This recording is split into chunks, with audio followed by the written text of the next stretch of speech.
नमस्कार साथियों, आज 14 जून को राजनाथ सिंह जी और तीनों सेनाध्यक्षों की मीटिंग थी और जो अग्निपथ भर्ती योजना है उसके बारे में बताया गया।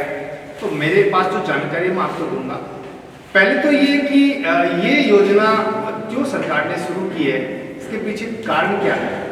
तो एक तो जो केंद्र सरकार ने घोषणा की थी कि हम लोग 10 लाख 15 लाख युवाओं को रोजगार देंगे, तो शायद वो इसकी ये कोशिश की जा रही है कि इस प्रक्रिया के द्वारा युवाओं को ज़्यादा सेना में लाया जाए और उन्हें ट्रेंड किया जाए और फिर उनको वापस जब 4 साल बाद घर वापस भेजा जाए तो वो इस प्रकार से उनमें स्किल डेवलप कर दी जाए कि वो कुछ रोजगार अपना कर सके। इसके अलावा 25% जैसे कहा है ना कि इस 4 साल वाली भर्ती के अंदर पहली बात ये बताई गई है कि एक तो 6 महीने का तो उनका ट्रेनिंग पीरियड होगा और 3.5 साल की नौकरी, ये 4 साल की नौकरी। 4 साल की नौकरी करने के बाद 25% लोगों को आर्मी के अंदर स्थायी पदों पर भर्ती दे दी जाएगी, यानी कि उनकी 15 साल आगे और सर्विस हो जाएगी, यानी वो सर्विस टोटल 19 साल की होगी उनकी। तो इस 19 साल वाले सर्विस वालों को तो जैसे आज प्रक्रिया है सेम वही लाभ होना, बच्चों को रिलेशंस के फायदा होना, पेंशन मिलना, ये सब हो जाएगा। तो एक तो उनका इसके पीछे मकसद ये है कि ज़्यादा से ज़्यादा देश के युवाओं को सेना के प्रति जागरूक करना, ज़्यादा से ज़्यादा युवा सेना के द्वारा जुड़े, सेना के साथ जुड़े और ज़्यादा से ज़्यादा युवा सीख करके आए वहाँ से स्किल्स, ताकि यहाँ वापस समाज में आकर के अन्य नौकरियों को वो ज्वाइन कर सके। एक तो उनका ये मकसद है, चलिए मान लेते हैं। दूसरा उनका ये है कि भी पेंशन का जो वजन है वो कम हो जाएगा।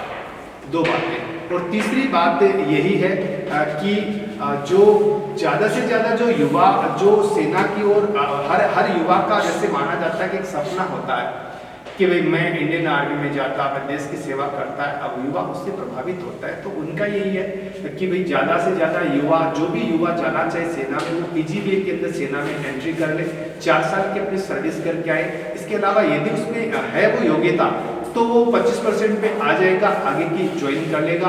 और यदि वो ऐसा नहीं है तो वो 4 साल के बाद वापस आ जाएगा और उनको जो सर्टिफिकेट मिलेगा 4 साल बाद, वो सर्टिफिकेट उनकी अन्य नौकरी में काम आएगा।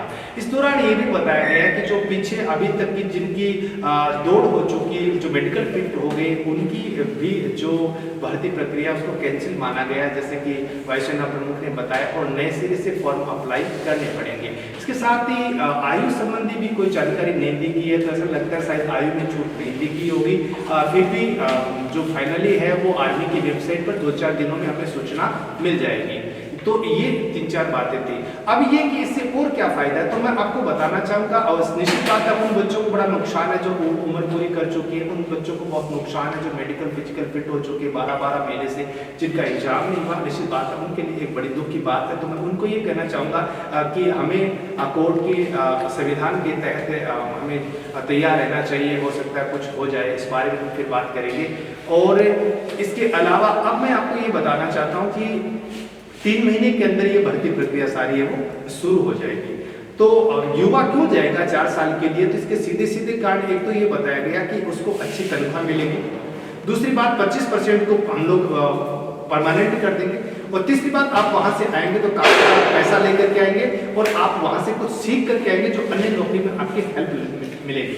तो मुख्य बात है कि इसमें पैसा तनख्वाह कितनी मिलेगी। तो लेखिका ऐसा बता रहा था कि 4 साल के अंदर पहले साल हर महीने आपके 21,000 रुपये आपके हाथ में दिए जाएंगे, घर ला सकते हो आप। दूसरे साल 25,000 रुपये हर महीने।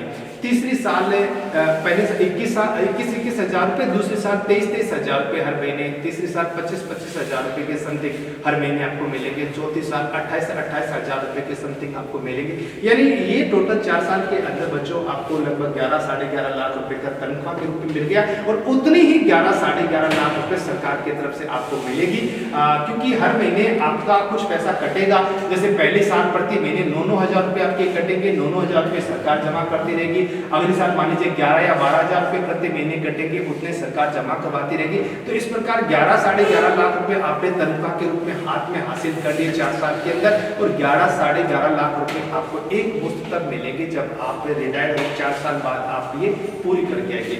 तो इससे ये बात जरूर है कि वो जो सर्टिफिकेट मिलेगा, इसके साथ ये कहा गया कि जो आर्मी की जीडी के बच्चे हैं उनकी योग्यता हमने 10वीं रखी है, लेकिन जो बच्चा 4 साल की भर्ती करके आएगा, पूरी करके आएगा, उसको 12वीं पास का सर्टिफिकेट दिया जाएगा, यानी उसे 12वीं के योग्य माना जाएगा। इसके साथ ही उन्हें एक और अग्निपथ सर्टिफिकेट मिलेगा, जैसे एनसीसी का सर्टिफिकेट काम आता है, स्काउट गाइड का सर्टिफिकेट काम आता है, तो इसी प्रकार एक आर्मी का एक सर्टिफिकेट और दिया जाएगा। वो सर्टिफिकेट आपको बोनस के 20 अंक, 10 अंक, 30% जितने बोनस के अंक दिलाएगा। और इस प्रकार जो बच्चा 4 साल की ट्रेनिंग करके आ गया, आर्मी में जा करके आ गया, वो किसी सिविल सर्विस को ज्वाइन करना चाहता है, तो वो बच्चा अन्य जनरल बच्चे जो टीओटी में नहीं किए उनसे वो बेहतर हो जाएगा, उनसे वो आगे हो जाएगा। तो ये नफा नुकसान मैंने दोनों बताने की कोशिश की।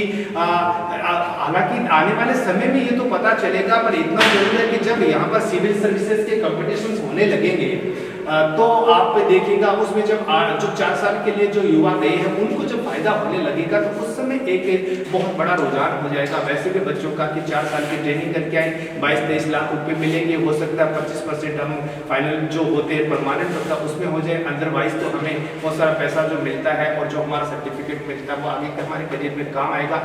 तो इसके प्लस माइनस दोनों ही हैं, लेकिन वो बच्चे मायूस जरूर है जो ओवर एज हो चुके हैं, जिनका एग्जाम नहीं हुआ, देखते हैं उनके लिए कोई समाधान सड़कों पर निकलने से, आर्मी रैली करने से ऐसा के बजाय वही है कि आप संविधान के द्वारा, कोर्ट के द्वारा इस पर कोई किया जाए तो शायद हमें फायदा हो सकता है। तो मैं स्थापना डिफेंस एकेडमी सरदार सर डायरेक्टर आर.के. बेनीवाल, आज की जो जानकारी मैंने पूरी दी, आगे जो भी आपको जानकारी मिलेगी चैनल के माध्यम से आपको मिलती रहेगी। Thank you, have a nice night.